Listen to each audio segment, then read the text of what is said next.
এতদিন দেখছি ভাই খেতে ঘাস খাবেন নাকি হ্যাঁ গরু ছাগল মোষ এখন দিবে কুত্তে হয় খেতে ঘাস খেয়ে ধান খাবেন নাকি মানুষ কাজ বলে বানায় কত রকমের ভাবলাম আমি 15 রান্না করে বানাই কাজ বলো ভাই কি বলবো শান্তির কথা হে ছোটবেলায় দিচ্ছি মিশিংয়ে গাও আর আজকে কমসে কম 5 বছর ধরে দিচ্ছি ক্ষেতের মধ্যে গাও এই ক্ষেতের নাগাল শান্তি গাও দুইয়ে বল এবার সেখানে পাওয়া যায় না নদীর পর জানি শান্তি পাওয়া যায় না সে বুকে ডল আছে ভাই তাও কোনো ফেনা উঠতেছে না ফেনা তো আমি ভাই মেলা চেষ্টা করছি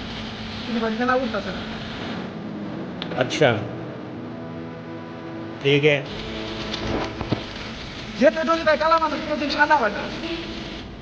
ठीक है এই যে ডল আছে ধলা হবে নিয়ে ধলা হয় না সাদা হয় না ধলা হবে নিয়ে কিন্তু মেলা চেষ্টা করি হয় না আমি ডিউটি করি আমার স্যালারি মাসে দেয় 20,000 আজকে আমার ছুটি তাই আজকে আমি আছি খেতে গাও দেওয়ার জন্য ভাই খেতে গাও দেওয়ার জন্য মেলা দিন হাউস আজকে অনেকদিন ধরে বিদায় আসছি আমি যেরকম করে গাও দিছি আজকে সেরকম করে গাও দিলাম গাও দিয়ে আজকে আমার অনেক ভালো লাগছে কারণ আমি দেশে যেরকম করে গাও দিতাম আজকে আমি বিদেশে এসে ওরকম করে গাও দিচ্ছি মানে দেশের ফিল্ডে আজকে আমি বিদেশে এসে হয়তো সেটা বেশি বড় হতো না কিন্তু সবার কারণে সব জায়গায় থাকে না আমার এই সেটা আছে আমি কোম্পানির সাথে থাকি আমার রুমটা যেটা রুম আমার কোম্পানির সাথে সেই জন্য আমি খেতে গাও দেওয়ার আসছে মানে আমার আজকে কাম করি সেই জন্য আশা করি ভিডিওটা সবার কাছে ভালো লাগছে যদি ভালো লেগে থাকে অবশ্যই লাইক করবেন শেয়ার করে দেবেন আর যদি চ্যানেল নতুন সাবস্ক্রাইব করবেন